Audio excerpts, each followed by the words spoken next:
High বন্ধুরা, দেখুন একটা ফুল।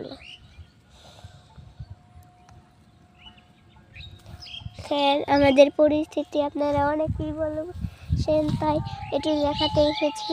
আর আমাদের গাছের আম বড় বড় হচ্ছে কিন্তু বন্ধুরা,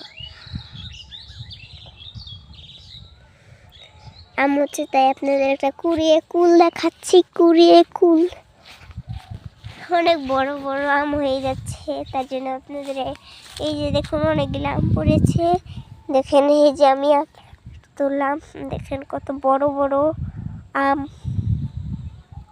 ম্যাঙ্গো অনেক ভালো, তাই একটু আপনাদের চিমটি দিয়ে দেখাচ্ছি। দেখুন কষ বেরোচ্ছে, তার জন্য আমি গাছটাকে দেখাচ্ছি আপনাদের। দেখেন এখানে দুটো কুল, এটা আমাদেরই, তার জন্য এটা কেমন কুল ধরেছিল পচার মধ্যে, তার দেখুন দুটা কুল। দেখেন কুই শাক, দেখেন কুল ধরেছে বেশ কয়টা।